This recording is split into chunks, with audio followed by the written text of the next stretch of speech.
The question on my mind when I hear the Beautiful Ones study and the fact that these mice could be placed into a normal mice population and they begin spreading the social contagion, the question on my mind is how do we as a culture develop an immune system to that social contagion so it doesn't completely take over everything? Because right now it is completely taking over everything. It is, but for the people who live in rural areas, Yeah. who still have to work hard to survive, Yeah. it's not impacting them because they see physical hardship. Whereas with the Beautiful Ones in Universe 25, it was a box. Right. You could not escape it. Imagine if New York had walls around it. Well, yeah, then everyone in New York's going to lose their minds. But we're outside of it.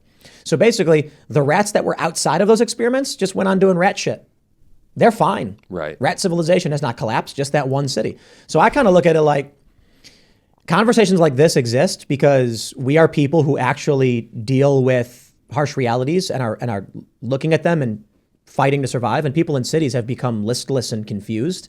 So what I think is going to happen is I do feel like the inevitable result is wokeness and the left completely collapse and eradicate themselves. And it's horrifying if you think about it, but they're sterilizing their kids and they're aborting their kids.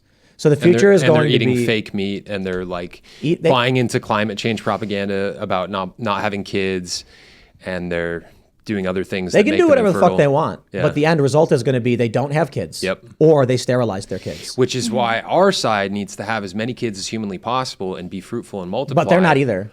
But they're wondering, we need to change that. Can we We need to change vaccinate that. and sterilize and indoctrinate enough children faster than they are having the children? That's what they're wondering right now. That's what they're wondering, and we should make a clear answer. No, you cannot. We need to outbreed them. I don't think it matters because that's inevitable no matter what. The end result, you see these viral photos of like, man, the liberals get so crazy about it.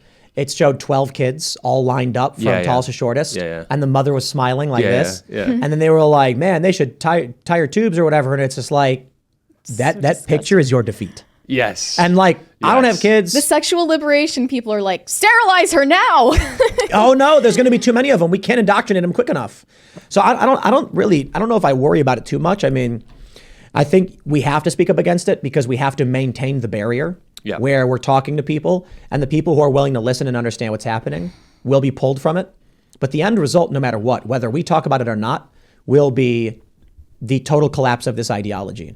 That being said, I think conversations like this will protect a larger group of people.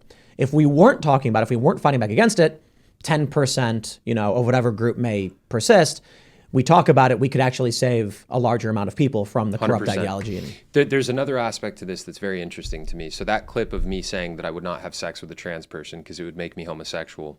Mm-hmm. Last I looked, it had somewhere, this was like a couple weeks ago, somewhere around like 30 million views across all Holy the platforms. shit, dude. Yeah, and it's just you being like, I'm a guy. The fact that this is a message that even needs to be vocalized out loud. And 100%.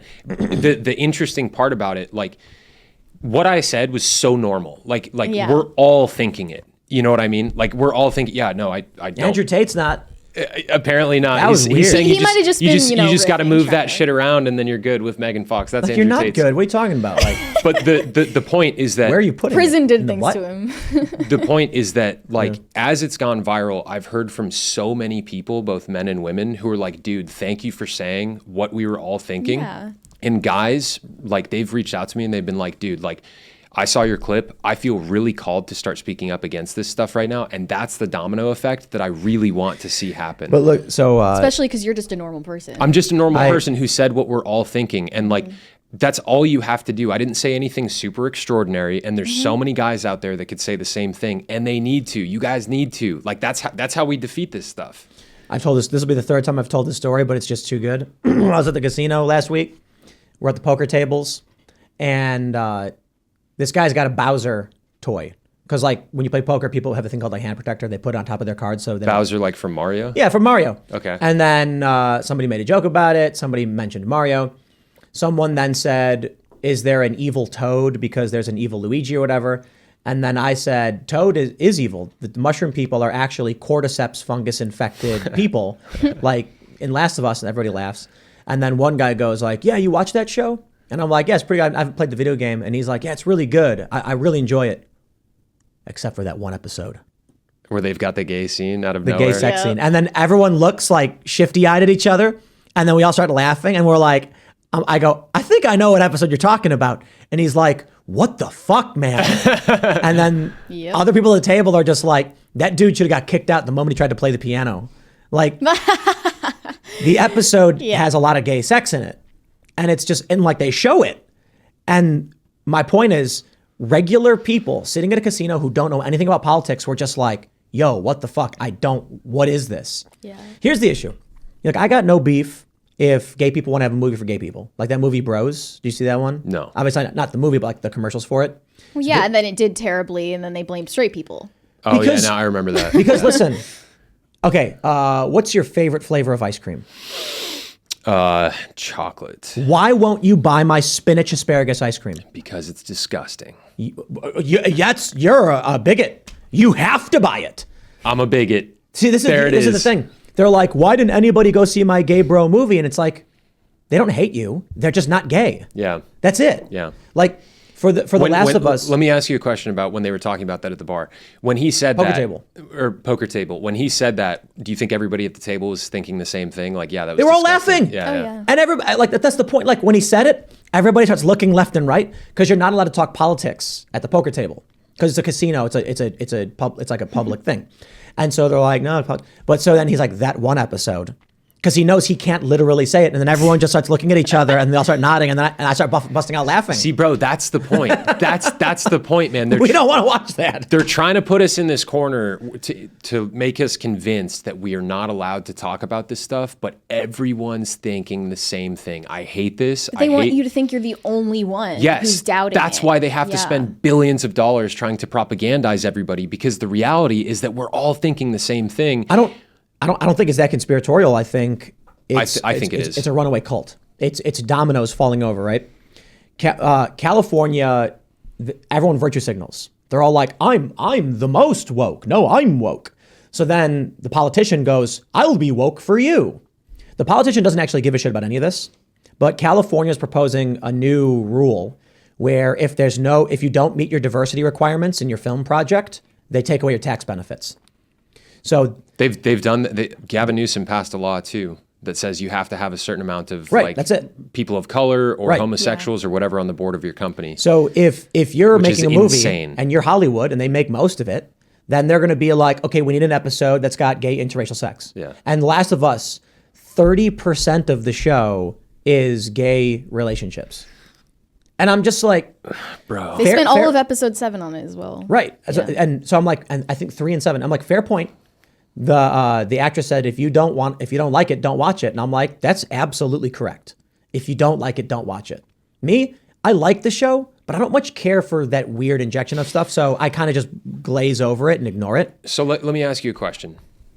The companies that are doing this, making movies like Bros or TV shows like The Last of Us, they see that these things aren't popular with the general population, but these companies also have a capitalist incentive to produce content that makes a financial return. And if people hate this stuff and they're rejecting this stuff, why do they keep pumping money into producing this stuff? They're stopping. Are they? Yeah, Netflix is big news we talked about the other day. They're canning a bunch of their woke programming. So there's this viral kids show they made about a non-binary bull. I saw this. Canceled outright. After one season, Literally, they're like, nope. It's a show for toddlers, and it's like a baby bison talking to its grandmother and saying that it wanted to go by Fred because it's more like authentic to their non-binary identity. This is for like 3-year-olds. Interesting. And they canceled it, thankfully. But not after years and years of struggling with this and losing subscribers, you can tell that they don't actually care that much about profits if they're doing this. Well, now they do, because now they're reversing and they're canceling a bunch of stuff and their subscribers are going up. They've kind of gone to a point where they can't be taken down, Sure. They keep throwing money at things. Here's what we need to do. What do we need to do, Tim? We need a write-in campaign to uncancel The Order, the show called The Order.